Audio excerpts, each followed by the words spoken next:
네, 자리에 앉아주시길 바랍니다. 저는 오늘 사도행전 4장 23절로부터 31절까지 말씀을 가지고 성령 충만의 능력이라고 하는 제목으로 여러분들과 함께 잠시 은혜 나누려고 합니다. 초대교회나 마지막을 살고 있는 지금이나 성령의 역사는 동일하다는 것이죠. 실상은 세상이 점점 더 악해져 가고 있기 때문에 성령의 능력은 저 초대교회 때보다 갑절이나 더 필요하다는 거죠. 성령 충만은 우리 하나님의 능력을 풍성하게 체험하는 것이요, 또한 마귀의 계기가 더욱 이 마지막 때에 더욱 치밀하고도 아주 악랄하게 모든 믿는 자들을 지금 공격하고 있다는 것입니다. 마귀가 공격하는 것은 뭐 아무렇게나 공격하는 거 아니죠. 마귀가 공격할 때는 인간의 가장 연약한 부분을 그걸 골라가면서 그렇게 공격을 하고 있죠. 권투 선수들도 상대방의 제일 취약점이 턱인지 벤지를 잘 먼저 그걸 파악해가지고서 상대방 선수의 제일 연약한 부분을 먼저 가격해가지고서 떨어뜨리려고 하는 것이 바로 정책이듯이, 바로 이 마귀의 정책도 인간의 가장 연약한 부분을 그걸 찌른다는 거죠. 그걸 친다는 거죠. 인간의 연약함이라는 것 뭐 여러분 다 아시지 않습니까? 모든 사람이야 한결같이 돈에 연약하고요, 또 명예에 연약하고, 또 특별히 그런 정욕에 연약한 것이 바로 인간들의 아주 가장 보통 통상적인 그런 연약함이 바로 그런 모양인데, 바로 그런 부분을 마귀가 집중적으로 공격한다는 거죠. 우리 속담에도 10번 찍어 안 넘어가는 나무가 없다고 하는 그런 속담이 있습니다만은, 이 마귀의 공략도 집중적으로다가 이렇게 공략을 하게 되면은 인간은 연약해서 넘어지고 쓰러질 수밖에 없다는 거죠. 범죄할 수밖에 없다는 거죠. 사람이 범죄하면은 영적으로 무기력해지는 거죠. 그 다음부터는 입을 막아버리는 거죠. 지난번에도 한번 말씀드렸지만은 우리 목사님들 가운데서도 그 북한에 갔다 온 그 목사님들이, 북한의 그 사람들이 얼마나 교활합니까? 목회자들의 가장 약점인 부분을 한번 탁 치기만 하면은 그걸 딱 쥐고 있으면은 한국에 나오든지 미국에 들어오든지 할 얘기를, 강단에서 할 얘기를 못하고 북한을 오히려 찬양하고 조장하는 그런 이야기를 하도록 자꾸 옆구리를 찌르는 거죠. 그 시대도 하지 않을까 되면은 그 가장 취약한 부분을 턱 한번 터뜨리기만 하면은 그 모든 사역은 그냥 물거품같이 사라지게 마는 것이 바로 그것이 우리 모든 인생들의 공통적인 문제들이기 때문에, 특별히 목회자는 말할 것도 없고요, 정치하는 사람들에게도 이런 약점을 하나 걸어놓기만 하면은 그 다음부터는 마음대로 조정하는 거죠. 그래서 우리에게는 성령 충만해야지만 그 모든 악으로부터 넉넉히 헤어나올 수 있을 뿐만 아니라 앞을 향하여 달려나갈 수 있는 그런 능력을 우리가 가지고 있게 된다는 것입니다. 그래서 우리 오늘 같이 함께 봉독한 사도행전 4장 23절로부터 32절까지 말씀에서는 우리에게 어떻게 하라는 얘기예요. 성령 체험을 해서 더 마귀의 그런 모든 권세나 마귀의 괴계로부터 넉넉히 승리할 수 있는 그런 믿음의 사람이 되라고 그걸 지금 우리에게 말씀하고 있지 않습니까? 성령 체험은 요한복음 3장 5절에도 보니까 우리 주님께서 말씀하시지 않습니까? 물과 성령으로 거듭나지 않으면 결단코 아버지께 올 수가 없다고. 바로 이 구원의 절대적인 조건이 바로 성령 체험이라는 거죠. 성령 체험은 우리의 선택이 아니라 바로 우리 모든 인간이 반드시 해야 할 필수적인 조건이라는 것입니다. 성령 체험이 왜 이렇게 중요하냐면, 성령 체험은 막연한 신앙에서 확신의 신앙으로 우리를 옮겨줄 뿐만 아니라 또한 어린아이 같은 그런 신앙에서 장성한 자의 그 신앙으로 그렇게 변화시켜 주시고요. 또한 소극적인 신앙에서 적극적인 신앙으로다가 그렇게 우리의 신앙을 변화시켜주는 그 역할이 바로 성령 체험이기 때문에 그래서 성령 체험은 반드시 해야 된다는 거죠. 사도 바울을 고소하던 그 더둘로라고 하는 그 변호사 있죠. 이 법정에서 지금 뭐라고 지금 사도 바울에 대해서 이야기하느냐면 바로 저자는 어떤 자라는 거예요. 마치 연병이다 이렇게 얘기하는 거예요. 연병이라는 거죠. 연병이 뭐예요? 전염병이잖아요. 한번 걸렸다 그러면 신속하게 퍼져나가는 마치 누룩과 같이 이렇게 퍼져나가는 그런 특성을 가지고 있는 것이 바로 이것이 바로 연병이라는 거죠. 이게 바로 저자는 연병과 같다는 거죠.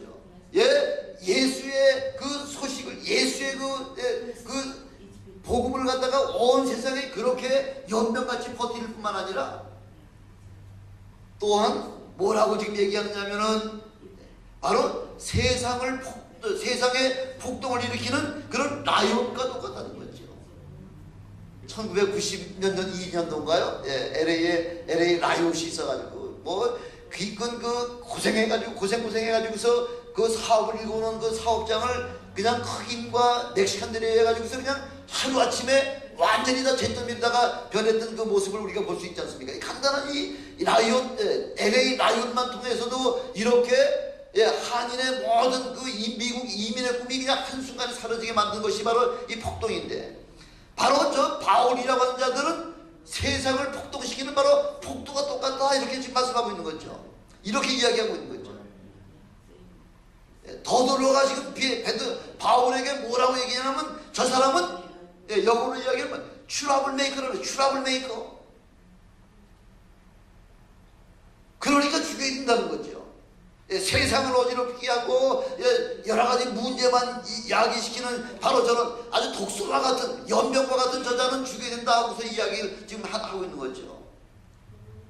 그러나 사도 바울은 성령 충만하니까 뭐라고 어떻게 지금 대적하고 있습니까? 도무지 겁과 두려움이 없이 담대하게 벨릭스 총독이나 베스토 총독 앞에 또 아그리파 왕 앞에서 지금 뭐라고 지금 이야기하느냐면요.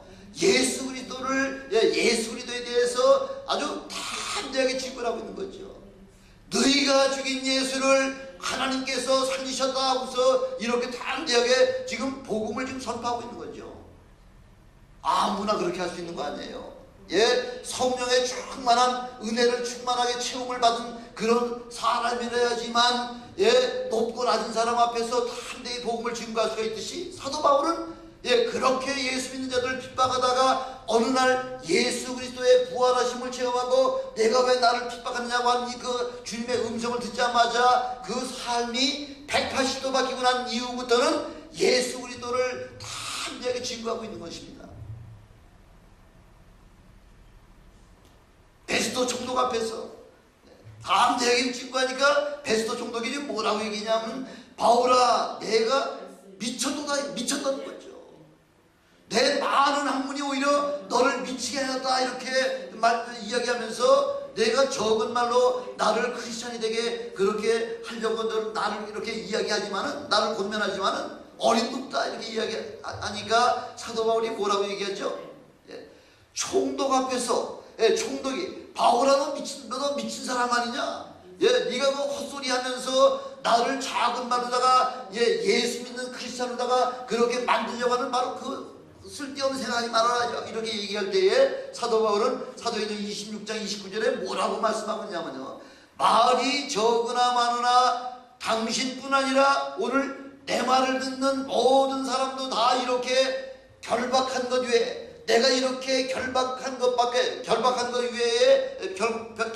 외에는 나와 같이 되기를 원하노라 하고서 이렇게 담대하게 선포하는 거죠. 여러분 나와 같이 이렇게 결박한 것 이외에는 나와 같이 되기를 원합니다. 나를 닮으세요. 내가 믿는 예수 당신들 믿으세요 하고서 이렇게 담대하게 선포할 수 있는 것이 바로 성령 충만한 사람이라는 거죠. 어느 완전이라고요. 예, 베스도 총독이 있고 아그리빠 왕이 있고 버니게라고 하는 그 아그리빠 왕의 그 왕비가 다 지금 좀 좌정하고 있는 그 자리에서 이렇게 담대하게 선포할 수 있다고 하는 것은 바로 이게 복음의 능력이라는 거죠. 구원의 은혜는 높고 낮은 자의 구별이 없다는 것입니다. 왜? 모든 자가 바로 모든 자들에게 다 은혜를 받아야 되고 구원받아야 되는 절대적인 사항이기 때문에 담대하게 이야기할 수 있는 거죠. 어떤 사람에게는 유익하고 어떤 사람에게는 불리한 것이 아니라 모든 인류가 다 예수 그리스도의 복음으로 말미암아 은혜를 체험해야지만 거듭날 수 있다는 거죠. 그래야 천국에 갈 수 있는 부활의 소망과 천국의 소망을 가질 수 있기 때문에 그래서 사도 바울은 담대하게 선포할 수 있었다는 것이죠. 얼마나 복음의 영향이 크냐면은 복음은 사망에서 생명으로 또 거듭남의 삶이 되기 때문에 마귀의 자식에서 하나님의 자녀가 되는 권세를 우리에게 주신다고 그렇게 말씀하고 있지 않습니까? 이렇게 이 복음, 예수 그리스도의 복음이라고 하는 것은 온 인류 역사상 가장 최고의 가장 기쁜 소식이라는 거죠. 이래서 성령의 역사는 이렇게 초자연적인 그런 사건이라는 것이죠. 말로다가는 해석이 안 되는 그런 사항이라는 거죠.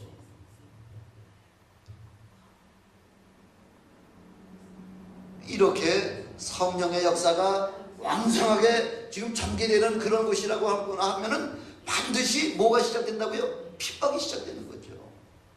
세상 임금인 마귀가 그 성령의 역사로 말미암아 자기 마귀의 자식들이 하나님의 자녀로다가 그렇게 옮겨져 가는 모습을 마귀는 눈뜨고 보지 못하는 거죠.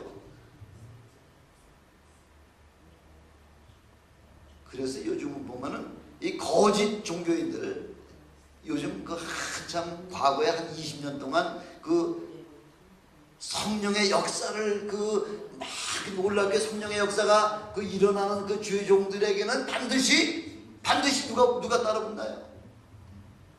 거짓 종교자들이 따라붙어 가지고서 뭘 만들라고? 이단 만들라고. 요즘에 인터넷을 잠깐 봤더니 그 각 어떤 지정한 그 교회에서 성령 충만한 교회에서 이제 이 신문 기자 겸 또 이렇게 그 이단을 갖다가 구별하는 그 일들을 갖다가 맡아가지고 하니까 이제 그 좀 성령 충만한 교회에서는 뭐 매달 얼마씩을 아마 줬던 모양인데 어느 날 그 돈을 주던 그 용돈 주던 걸 끊어놓고 나니까 전화하는 그 내용들이 쭉 인터넷에 다 나왔던데. 그 개인의 욕심에 부합하지 않을 것 같으면은 이단으로 만드는 그런 것이 바로 사단의 앞잡이라는 거죠. 그래서 아마 웬만한 성령 충만한 그런 사역자들은 한두 번씩은 다 이단의 그 고리에 걸려들어가지고 고통을 다 받았을 겁니다. 여기 가까운 이 교회에서도 이쪽 교회에서도 그 성령 충만해가지고 막 교인들이 막 그냥 순식간에 엄청나게 막 부흥이 되고 선교의 역사가 나타나고 막 성령의 역사들이 막 나타나기 시작하니까 계속 이단 그 정제를 해가지고서 한동안 고생 많이 했죠.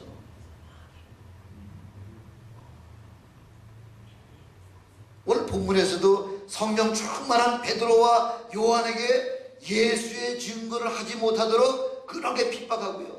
베드로를 죽이려고 옥에 가두어놨지만은 성령께서 옥문을 열고서 그 갇혀있는 그 베드로를 갖다 구출해내는 장면을 우리 사장에도 말씀하고 있지 않습니까? 사도행전 4장 19절에 보니까 계속해서 베드로와 요한에게 예수 그리스도의 복음을 증거하지 못하도록 그렇게 핍박을 하니까 지금 베드로가 지금 뭐라고 얘기합니까? 하나님 앞에서 너희 말 듣는 것이 하나님 말씀 듣는 것보다 옳은 거 한번 판단해봐라 하면서 베드로가 담대하게 대제사장과 서기관들과 바리새인들 앞에서 이렇게 선포하고 있지 않습니까? 그러면서 관원들 앞에 다른 이로서는 구원이 없나니 천하 인간의 구원 얻을 만한 다른 이름을 우리에게 주신 적이 없다고 이렇게 단지하게 이렇게 선언하고 있는, 복음을 선언하고 있는 거죠. 바로 예수 그리스도가 복음이기 때문에.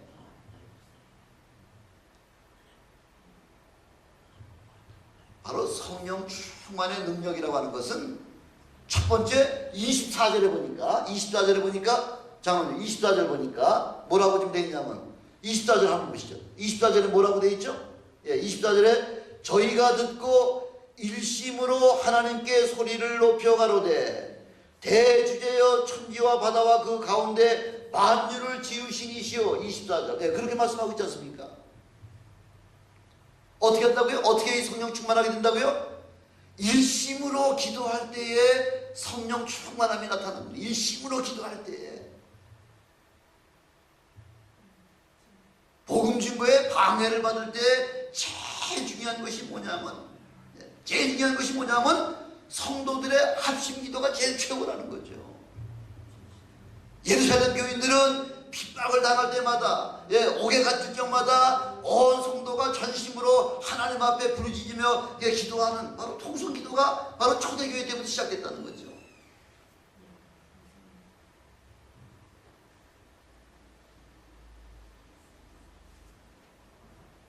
그래서 우리 통성 기도는 바로 누가 시작했다는 거예요. 누가? 우리 예수님께서 시작하시고 초대교회가 시작해서 한 것을 우리 한국 기독교가 그대로 그냥 다 전매 특허같이 받아들여 가지고서 전 세계적으로다가 이 통성 기도하는 거는 대한민국밖에 없다고 그렇게 얘기를 하대요.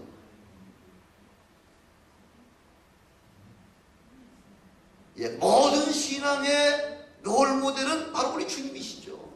주님이 하셨던 사역만 그대로 우리가 순종하며 그렇게 따라가기만 하면은 신앙의 제일 최고의 신앙인이라고 하고 우리 주님 앞에 칭찬받고 사람들로부터 존경받게 되죠. 예수님의 공생의 사역 내내 예수님은 뭐 핍박 안 받으셨습니까?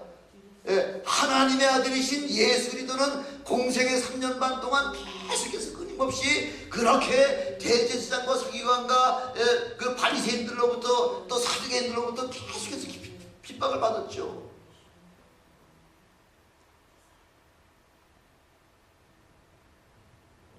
뭐 때문에 사역을 핍박을 받느냐면 예수님의 사역의 특징은 뭐냐면 병든 자를 고치시고 귀신 들린 자들의 귀신을 쫓아내 주실 뿐만 아니라 수많은 기사와 이적과 능력을 나타내신 것 때문에 지금 사단이 견디지 못하는 거죠. 그 마리아로부터 태어나는 그 순간부터 사단은 헤롯 왕을 통해서 예수를 죽이려고 그렇게 했지만 결국은 예수를 죽이지 못하고 끊임없이 지금 예수님이 지금 그 공생이 시작하면서 세례 요한의 침례를 받고 올라올 때에 그때는 죽이려고 애를 썼지만은 결국은 죽이지 못하고 시간만 나면 어떻게든지 예수를 죽이려고 이런 그 율법을 가지고 시험을 하고 저런 그 로마의 법을 가지고 시험을 하고 어떠한 시험이든지 여기 걸리지 않으면 저기 걸리게 해가지고서 죽게 만들려고 온갖 그런 발악을 다 하고 있지만은 그러나 우리 하나님이신 예수 그리스도께서는 그분의 능력 때문에 넉넉히 그 예수의 그 권세를 갖다 물리칠 수가 없다는 것이죠.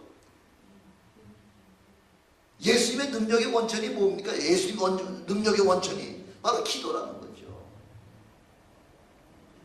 예수님은 사역의 기본을 기도에 두었다는 거죠.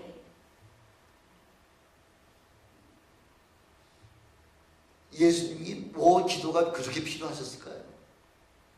하나님이 뭐 기도가 필요하셨겠어요? 그러나 예수님께서 육신의 몸을 입고 이 땅에 오신 한에서는 우리 모든 인간과 우리 육신의 인간과 동일한 그런 입장에서 모든 사역을 감당하셨다는 것입니다.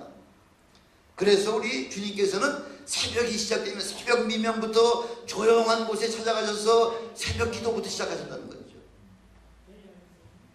예수님이 새벽 기도에 바로 창시자죠. 그래서 우리 한국교회는 새벽 기도를, 주님이 하셨던 새벽 기도를 그대로 전수받아서 지금 온 세계 선교, 세계 복음화에 가장 앞서는 그런 입장에서 지금 선두를 지금 달리고 있지 않습니까? 그것뿐만 아니라 하루의 사역을 마치시고는 그 피곤한 몸임에도 불구하고 밤이 맞도록 또 기도하시면서 하루의 일과를 마무리하시는 분이 바로 우리 주님이시지 않습니까? 우리 주님은 철야 기도의 원조가 되시기도 합니다. 기도로 시작해서 기도로 하루의 삶을 마무리하시는 바로 기도가 바로 그 예수님 사역의 핵심이었다는 거죠. 우리 주님은 사역 중에서도 아침 새벽 미명과 밤늦게 그 철야 그 마무리 기도뿐만 아니라 사역하시는 중간중간에서도 계속해서 기도하시면서 모든 사역을 담당하셨다는 거죠. 우리 주님이 그 남자만 5,000명이 모여있을 때 떡 5개와 물고기 2마리 있을 때에 그냥 나눠주신 거 아니잖아요. 하나님 앞에 하늘을 우러러 그렇게 축사하시고 그리고 제자들에게 띄어서 그렇게 나눠주심으로 말미암아 떡 5개 물고기 2마리 가지고 남자만 5,000명을 먹이고서도 12광주리를 남게 하시는 그런 엄청난 능력이 바로 기도에 있었다는 거죠. 요한복음 11장 42절에 보니까 죽은 나사로의 무덤 앞에 쓰셨을 때도 그 무덤에 있는 그 돌을 굴려내라고 이야기하시고 난 다음에 하늘을 우러보시고서 기도하시면서 뭐라고 말씀하셨나요? 항상 내 기도를 들으시는 줄을 압니다.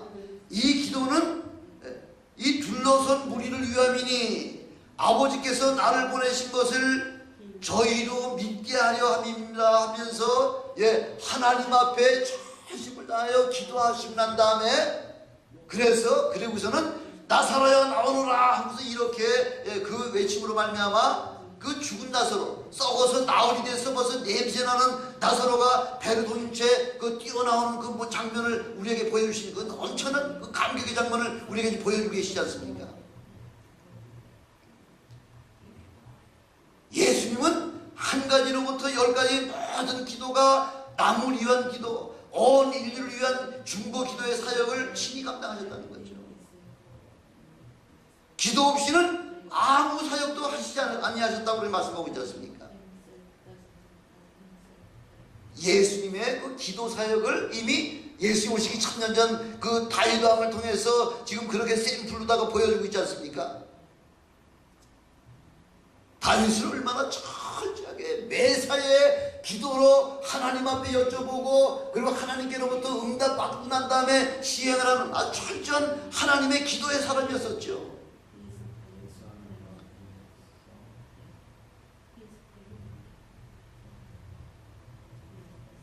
그러나 우리 하나님 앞에 아무리 하나님 앞에 참으로 귀하게 사역하던 이 다윗 왕 같은 사람도요, 하나님 앞에 기도하지 않냐고 그 저질렀던 죄가 있었지 않습니까? 무슨 죄예요?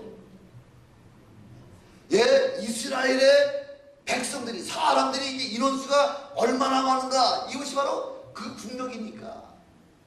백성이 몇 명이냐가 바로 이게 다윗 왕의 국력이기 때문에 은근히 자기 자신 한번 좀 과시하고 싶은 그런 욕심 때문에 아마 인구조사를 한번 해보라고 그렇게 부탁했던 것. 하나님 앞에 물어보지도 않냐고 이렇게 인구조사를 하지 않았습니까? 그래서 하나님께로부터 어떤 책망을 받았나요? 3가지 그 조건을 내보시면서 이 중에 아무거나 선택을 하라.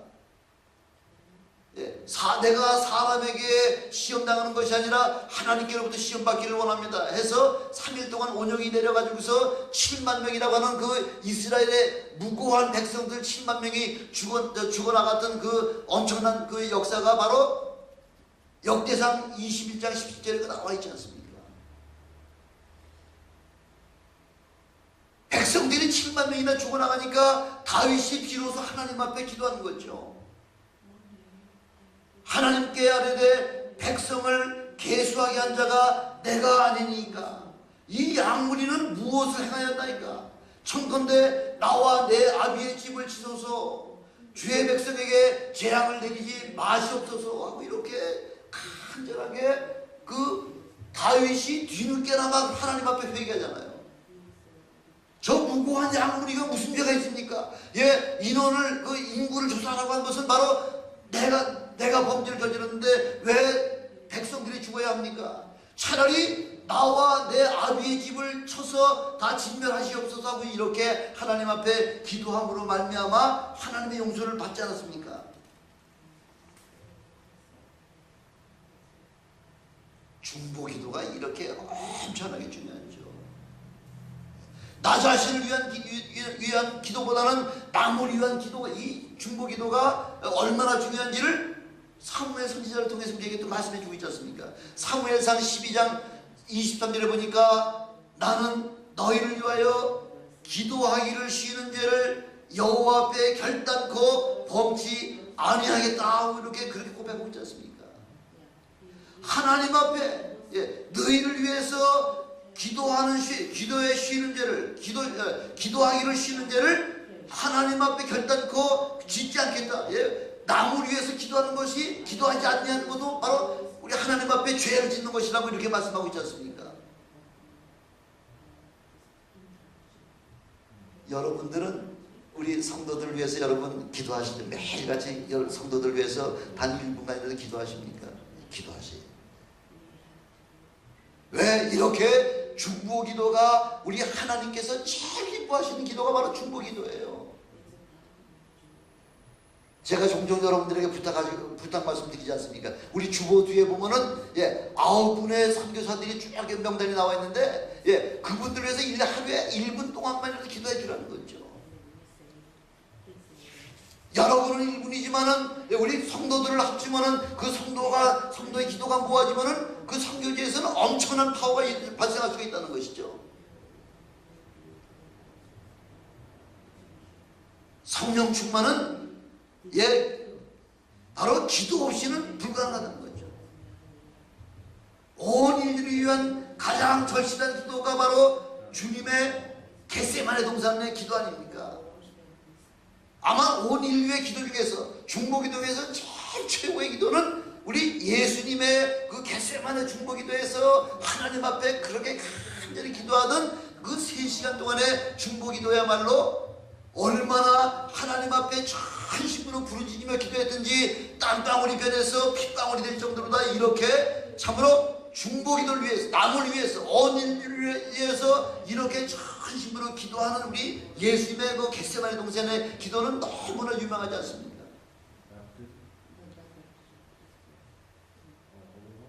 물과 피로 말미암지 않냐고는 그 온 인류를 구원할 수가 없다는 거죠.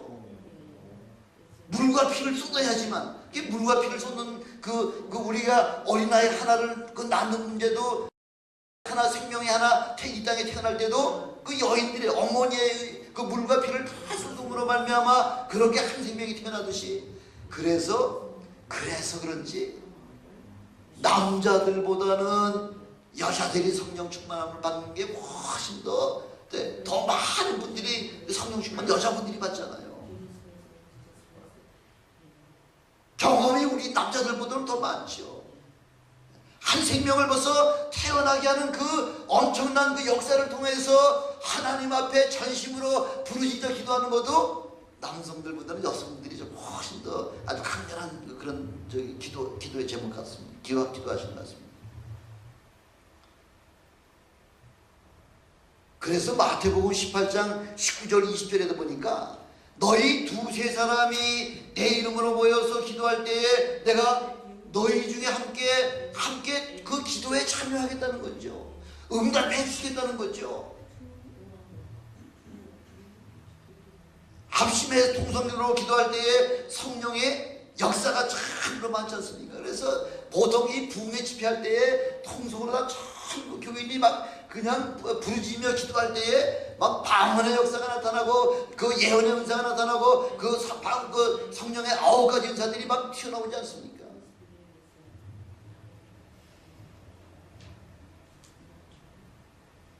요즘 수많은 사람들이 어려움을 겪고 있죠.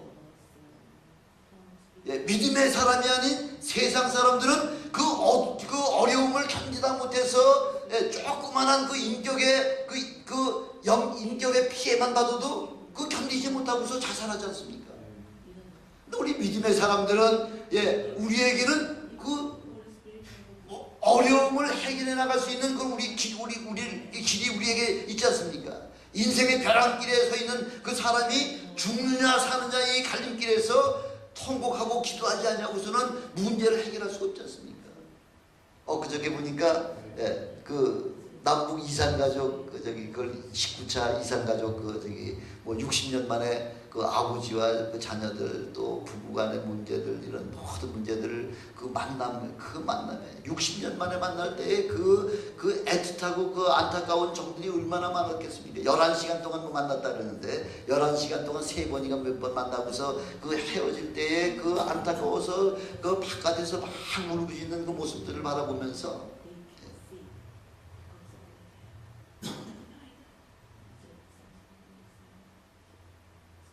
그래서 통곡하며 기도할 때에 하나님께서는 여러분들의 모든 문제들을 해결해 준다는 것이죠. 오늘 24절, 26절, 27절의 그 말씀을 보니까 시편 2편 1절로 2절에 그 말씀을 인용을 했네요. 어찌하여 열방이 분노하며 민족들이 허사를 경영하는고 세상의 군왕들이 나서며 관원들이 서로 꾀하여 여호와의 기름 받은 자를 대적하려고 한다는 그 예언의 말씀이 이미 시편 2편 1절 2절로부터 이렇게 말씀하신 사실이 오늘 26절 27절에 이렇게 말씀하고 있지 않습니까?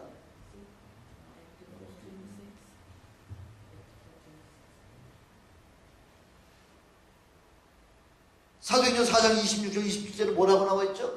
세상의 군왕들이 나서며 관원들이 함께 모여 주와 그 그리스도를 대적하도다 하신 이로소이다. 그 다음에 27절에 보니까 뭐라고 나와 있죠? 과연 헤롯과 본디오 빌라도는 이방인과 이스라엘 백성과 합동하여 하나님의 기름 부으신 거룩한 종 예수를 거스렸다 이렇게 말씀하고 있지 않습니까? 바로 다윗의 시편 2편 1절 2절의 그 예언의 말씀이 그대로 지금 성취되고 있지 않습니까?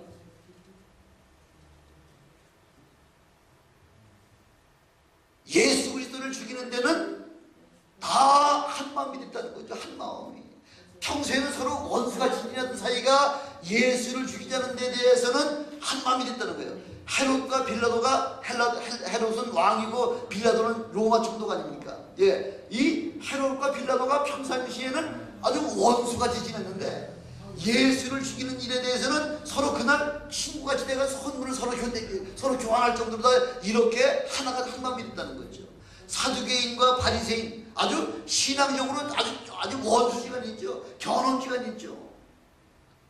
근데 예수를 죽이는 데 대해서는 한마음이 됐다는 거죠. 요즘도 보면 비슷하잖아요. 요전에도 뭐 통계축 난 거 보니까 캐톨릭이 첫째고 그 다음에 두 번째가 불교고 세 번째가 뭐 기독교로 다 이렇게 순서가 완전히 뒤바뀌었대요.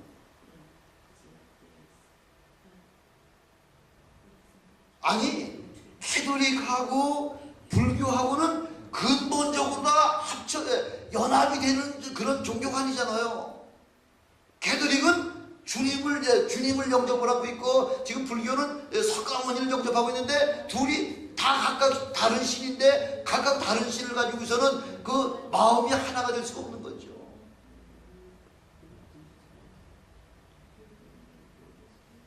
모슬렘들은 지금 기독교가 아주 공공의 정부로다가 지금 얼마나 지금 크리스천들을 함께하고 있습니까?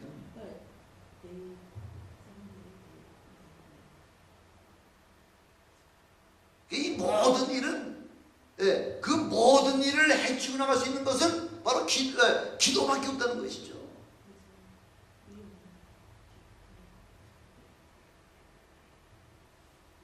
지금 제자들이 사도 바울이나 모든 그 베드로나 요한이나 그 제자들이나 그 지금 예루살렘 교회가 지금 계속해서 핍박을 받을 때 그럼에도 불구하고 성령 충만하지 않습니까? 뭐 때문에 그러냐면 두 번째는 담대하게 복음 증거하는 능력을 달라고 그렇게 기도했다는 거죠. 다른 것 때문에 기도하지 않았다는 거죠. 어떠한 환난이나 핍박이나 이런 것을 우리에게서 물리쳐 주시옵소서 이런 기도 안 한 거예요. 에베소서 6장 19절에 보니까 나를 위하여 구할 것은 내게 말씀을 주사 나로 입을 벌려 복음의 비밀을 담대하게 알리게 하옵소서.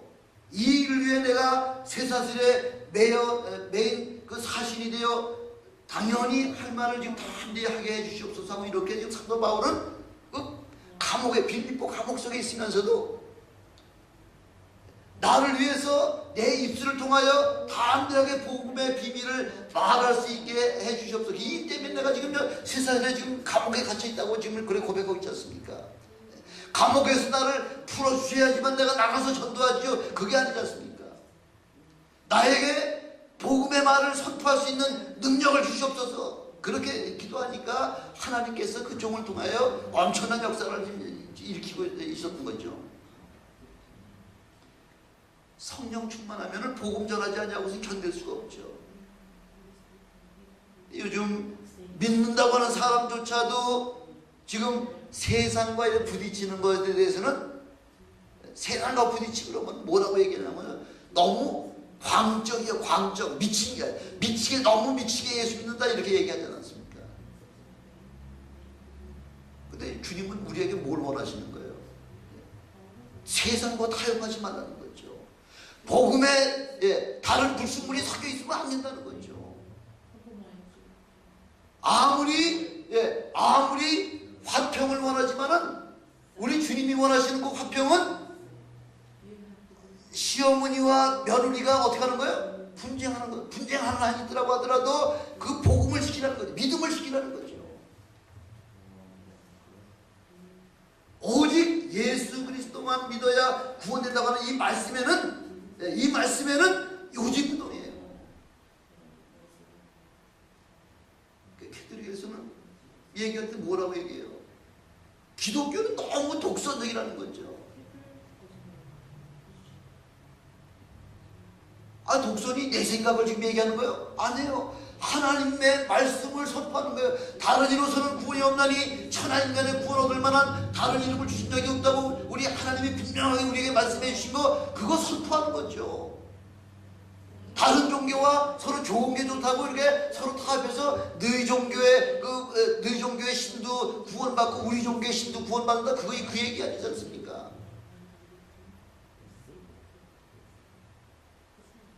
만약 타협적이고 유화적인 말로다가 세상을 구원한다고 할 것 같으면은 그럼 구원받을 사람 아무도 없죠. 구원도 못 받을 뿐만 아니라 우리가 증거하는 그 복음의 능력에도 능력이 나타나지 아니한다는 것입니다. 세상의 핍박이 두려우면 복음을 증거할 수 있어요? 세상 핍박이 두려우면 복음 증거할 수 없죠.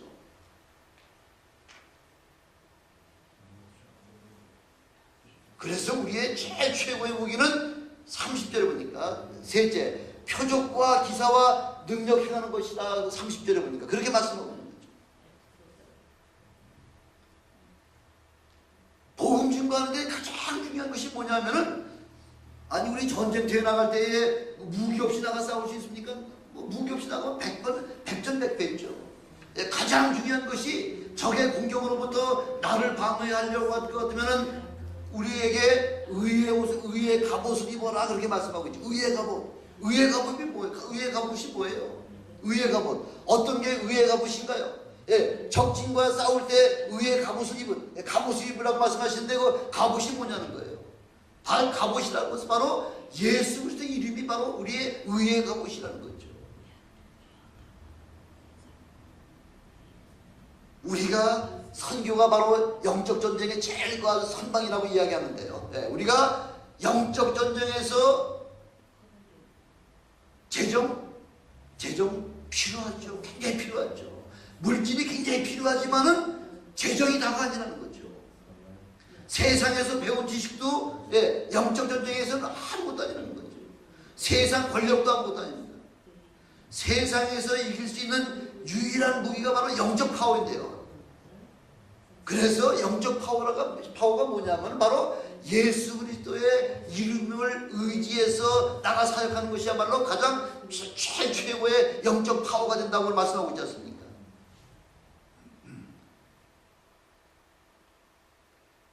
우리가 전쟁에 나갈 때 다 준비하고 나갔죠. 영적 전쟁에 있어도 물론 준비가 필요하지만은, 그러나 완전히 준비를 갖춰가지고서 나가면 이미 때는 늦는 거예요. 가장 필요한 것은 그냥 나가는 거죠. 우리에게는 어떤 무기가 있기 때문에, 바로 예수 그리스도의 이름이라고 하는 그 엄청난 그 이름의 권세가 있기 때문에 그 이름 가지고 나가 싸우는 거죠. 마태복음 10장 1절에 보니까 예수께서 12제자를 부르시는 목적이 있지 않습니까? 뭐 때문에 12제자를 부르셨냐면은, 마태복음 10장 1절에 보니까 더러운 귀신을 쫓아내고 모든 병과 모든 약한 것을 고치는 권능을 주시고, 또 10장 8절에 보니까 병든 자를 고치며 죽은 자를 살리며 문둥이를 깨끗하게 하며 귀신을 내어 쫓는 그 권세를 우리에게 주셨으니 거저 받았으니 거저 주어라, 이렇게 말씀하고 있는 거죠. 나가서 그냥 우리는 그냥 예수 그리스도의 이름을 사용하기만 하면 역사는 우리 하나님의 성령의 역사, 성령께서 그 모든 일들 사역을 하나님께서 해주시겠다는 거죠. 그래서 마태복음 10장 9절에도 보니까 전도하러 우리 예수님께서 그 70인을 가지고 내보내실 때요, 뭐라고 우리 주님께서 말씀하고 계시냐면, 너희 전대에 금이나 은이나 동이나 가지지 말고 그냥 나가라, 이렇게 말씀하고 있죠. 내 사역을 무엇을 먹을까, 어디서 먹고 자고 하는 이 문제는 내가 일을 한 만큼 거기서 은혜 받은 사람들이 다 채워줄 것이기 때문에 걱정하지 말고 금이나 은이나 동이나 그 돈 가지고 가지 말고 그냥 빈손으로 나가고 예수 이름의 권세만 가지고 나가라고 지금 그렇게 말씀하고 있는 것이죠. 오직 기도의 능력을 사모하시고요, 남을 위해서 중보의 기도를 하심으로 말미암아 어떻게 하든지 그 한 영혼이라도 더 예수 그리스도의 복음의 말씀을 전하고자 하는 그 마음의 욕심만, 마음만 있으면 우리 하나님께서 붙여줄 만한, 꼭 필요한 사람을 여러분을 비춰주신다고 그렇게 말씀하고 있지 않습니까? 무엇을 말할까 염려하지도 말라는 거죠. 그 나가면은 그 너희 입에다가 필요한 말을 가지고 다 우리 하나님께서 넣어주신다고 약속해 주고 계시지 않습니까? 하나님께서 세상을 이기고 영혼을 구원하게 하시기 위하여, 그 일을 위해서는 우리가 전심으로 하나님 앞에 기도하시길 바랍니다. 모여서 기도하고, 그렇게 합심해서 기도하고 통성으로 부르짖으며 기도할 때에 우리 하나님께서는 31절에 보니까 뭐라고 나와 있죠? 빌기를 다음에 모인 곳이 진동하더니, 성령의 역사는 우리가 합심해서 전심으로 통성으로 기도할 때에 이렇게 모인 곳이 진동하면서 무리가 다 성령에 충만하여 담대히 하나님의 말씀을 전하게 할 수 있는 능력을 우리에게 주신다고 그렇게 약속해 주고 계시는 것이죠. 바로 이것이 성령 충만의 능력이다, 이렇게 말씀하고 있습니다. 다 이렇게 성령 충만한 능력을 체험하시는 저와 여러분이 되시기를 주님의 이름으로 축원합니다. 기도하시겠습니다. 전능하신 아버지 하나님 감사합니다. 아버지 하나님, 이 마지막 때가 되어갔습니다.